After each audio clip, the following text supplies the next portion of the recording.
So I think all you Titan mains out there are really gonna like this one. You're watching solo Grandmaster gameplay, and this build performs amazing with a team or without, since it doesn't require kills, which you will see in the gameplay. All it requires is for you to point and click. That's it. But even with that simplistic and easy style, it does everything you want in a build and so much more. We actually can take advantage of 3 aspects all in one single build, which that alone makes it very strong. It brings great crowd control in its AoE abilities that can lock down entire groups of enemies, including champions, as you're probably seeing in the gameplay. It also brings a ton of shatter damage, which got a huge buff in the final shape, along with a massive buff to the diamond lances, which this build takes advantage of in a big way. It has built-in survivability with healing, overshields, extra damage reduction, and even severing those hard-hitting enemies to cut their damage in half. And another huge thing it does is covers all 3 champion types in endgame activities so easily. With the Radiant buff and your main weapon handling barrier champions, then Overload champions get handled with that Jolt debuff,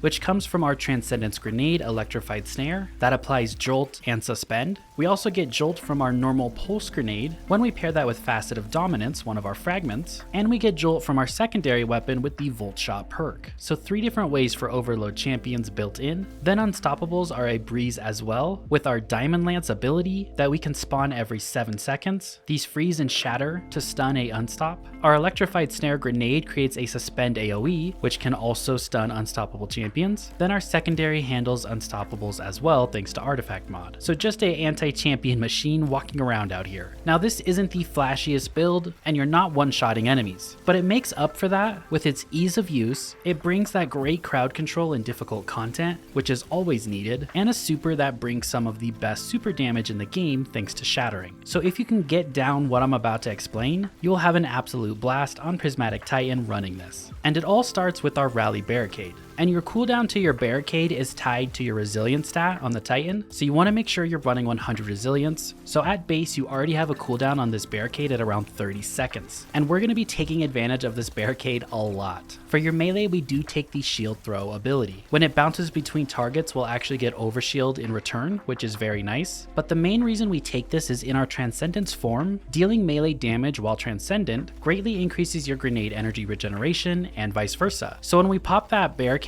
and we're sitting back away from enemies, and we're alternating between our Electrified Snare Grenade and our Shield Throw melee, we can do that from a safe distance while still giving the ability energy back and forth between those two, and that's while still picking up Diamond Lances and using them safely behind our barricade. Now for your grenade, we do take the Pulse Grenade. The main reason for this is we pair it with Facet of Dominance, a fragment that allows our Arc Grenade to jolt targets. This is great for Overload champions and just great in general. Now speaking of Dringer's Lash, that is our first aspect. It allows our barricade to create that strand ripple in front of you, and it will suspend everything that it hits. Now this isn't anything crazy, but since we're using our barricades so often, it's nice to have another tool of crowd control, whether that's one-on-one with a barrier champion, just to start the fight with ease, or to pick up 3 or 4 red bar enemies to make it easier on yourself. Our second aspect is Knockout, and the reason we take Knockout here is for that healing. When it says when you critically wound a target or break their shield, it increases your melee range and damage for a short time. And then when you defeat targets with melee attacks, it'll make you amplified and restore a portion of your health. So when we pair Knockout with our Shield Throw and Transcendence, we actually have a pretty strong ranged melee, and it's nice to add healing that way, and you'll see in the gameplay where I actually take advantage of that healing quite often. Plus you're just getting free overshields in return from that. But the Titan struggles with healing,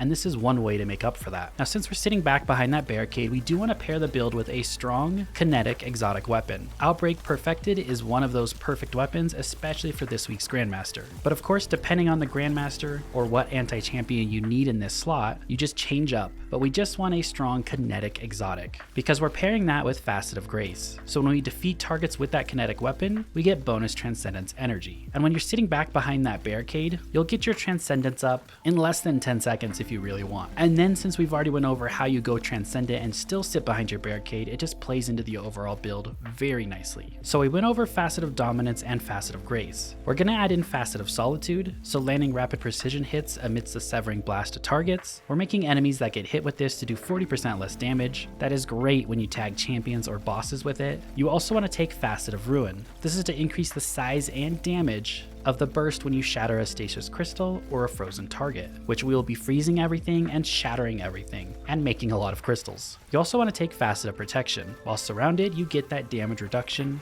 and while Transcendence, you get even more damage reduction. Now the exotic we're going to be pairing this with is Cadmus Ridge Lance Cap. I don't think I've ever done a build with this exotic on my channel, and that's because the Stasis Titan in general has never been in the best spot. But the cool thing about this is we can use it on Prismatic, and we don't have to take the Diamond Lance aspect either. This exotic gives us that aspect basically. And what this does is thrown Diamond Lances create stasis crystals, with more created by hitting bosses and vehicles. So when you hit a normal red bar, you'll create 1 stasis crystal by them, but when you hit something like a champion, you'll create 3 stasis crystals. And since the shatter damage got buffed with the final shape, it makes this feel so much better, and same thing with the Diamond Lance interaction in general. It is so easy to pick them up and throw them now. It is so smooth. You can be holding down the trigger firing your weapon and you see the Diamond Lance pop up when you're behind your barricade. Just hold whatever key is and still hold your fire button and you'll literally pick that up, throw it so fast and be back shooting within a second. Now another thing the Lance Cap does for us is while you have a stasis super, which is our behemoth, rapid precision hits and precision final blows from behind a rally barricade will create a Diamond Lance near you. This is how we're always creating Diamond Lances popping up right next to us and adding that into the overall build. And this fills your darkness meter so fast as well.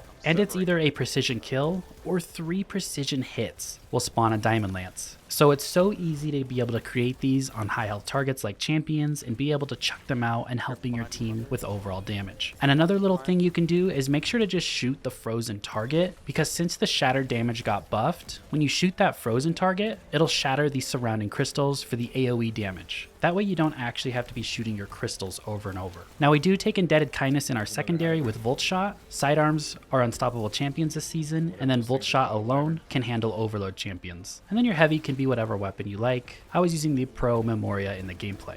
So your ability rotation is very simple with this build. It's pop your barricade and start shooting that primary weapon. You're quickly filling your Transcendence bar. You've activated Dringer's Lash and suspended enemies in front of you. You're activating your exotic helmet and creating Diamond Lances right next to you. When something pushes you, grab that Diamond Lance and just throw it at them real quick. It'll kill everything around you, or pick it up and throw it at a champion to help with that crowd control. Add in your normal pulse grenade and your melee where you need to, and remember that your healing comes from that melee and knockout, and it's just breaking an enemy's shield or critically wounding them. So when you break a barrier champion, that'll give you the knockout buff, so your shield throw will do really good damage. As soon as Transcendence is available, you just pop it. You're still back behind your barricade, you're still doing your normal firing at enemies and throwing those Diamond Lances, but then you add in your electrified snare as you go and your melee. And then as soon as that barricade is gone, pop another one, it activates Dringer's Lash again, it activates your exotic helmet for the Diamond Lances again, and you're still just alternating your electrified snare grenade and your shield throw. You're keeping everything crowd control from jolt, suspend,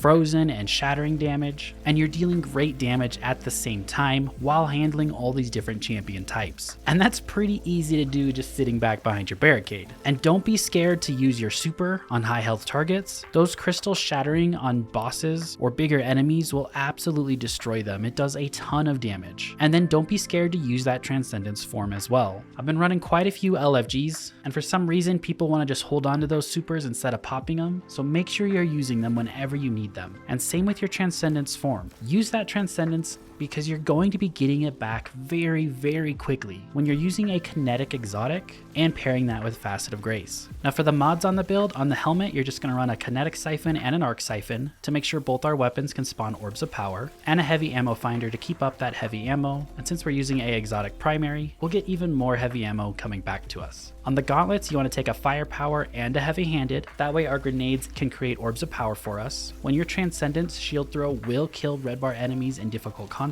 and pulse grenade will always kill enemies. And then we also take an impact induction, so when we use that powered melee, we get grenade cooldown back to that pulse grenade. On the chest piece, that is your damage reduction, so just match whatever activity you're doing. On the boots, you want to take 2 kinetic weapon surges to give a 17% weapon bonus damage to that exotic primary that you're using, and then also recuperation, replenish health each time you pick up an orb of power. On the class item, we'll take time dilation to make our weapon damage boost last 15 seconds instead of 10, and then a Reaper mod. Since we are popping our barricade as often as we can, we'll just spawn an extra orb of power, and then a bomber to get extra grenade energy from popping that barricade. Now for artifact mods, make sure you take Radiant Orbs. So when you pick up that Orb of Power, you'll become Radiant for the 25% weapon damage boost on all your weapons. You do want to take Galvanic Armor. Since we are using Knockout and pairing that with Shield Throw, you'll easily become Amplified. And that's just another 30% damage reduction when you pair that with Galvanic Armor. You also want to take Shield Crush. While you have Woven Mail, Frost Armor, or Void Overshield, your melee recharges faster and deals increased damage. We will have Void Overshield with the build. And then also while you're Amplified of Radiant, your Grenade recharges faster and deals increased damage. And you're always going to be Amplified of Radiant. So I hope you guys enjoyed this video. I hope you found it helpful. It's a different way to play the Prismatic Titan. It's very easy to do, and I think it provides a lot, even for your team. Thank you so much for watching, and I'll see you all in the next video. Have a great rest of your day.